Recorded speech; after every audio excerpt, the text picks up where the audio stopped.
اعوذ باللہ من الشیطان الرجیم بسم اللہ الرحمن الرحیم۔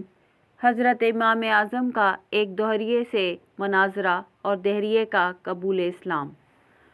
دہریے کا امام اعظم سے مناظرہ مقرر ہوا اور موضوع مناظرہ یہی مسئلہ تھا کہ عالم کوئی خلق ہے یا نہیں۔ اس اہم مسئلے پر مناظرہ، اور وہ بھی اتنے بڑے امام سے۔ دہریے بھی جمع ہو گئے، مگر حضرت امام اعظم ابھی تک میدان مناظرہ میں نہیں آئے۔ دوست دشمن سبھی موجود۔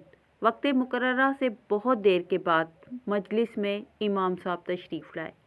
دہریے نے پوچھا کہ آپ نے اتنی دیر کیوں لگائی؟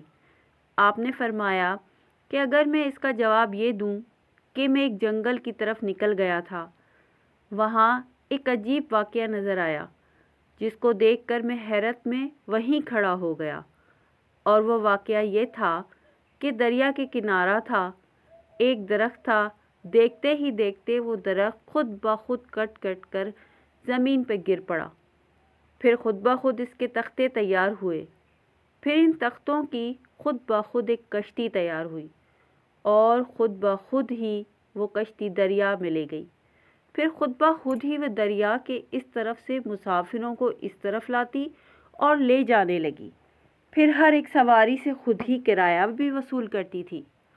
تو بتاؤ، تم میری اس بات پر یقین کر لو گے؟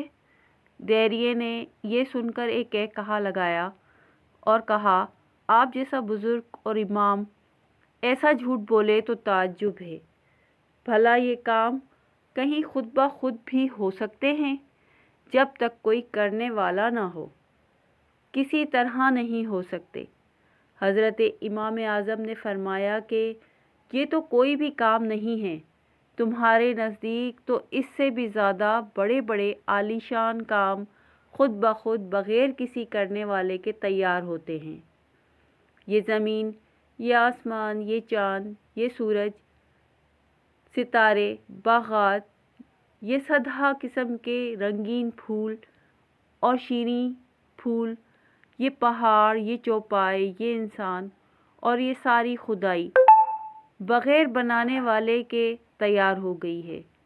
اگر ایک کشتی کا بغیر کسی بنانے والے کے خود بخود بن جانا جھوٹ ہے، تو سارے جہان کا بغیر بنانے والے کے بن جانا اس سے بھی بڑا جھوٹ ہے۔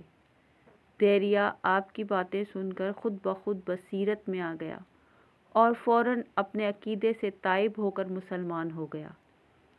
اس کائنات کا یقیناً ایک تعلق ہے، ایک خالق ہے جس کا نام اللہ ہے، اور وجود باری کا انکار عقل کے بھی خلاف ہے۔ اسی طرح کی معلوماتی ویڈیوز دیکھنے کے لیے چینل کو سبسکرائب کریں۔ آپ کے سبسکرائب کرنے سے میری حوصلہ افزائی ہوتی ہے۔ آپ کا بہت بہت شکریہ۔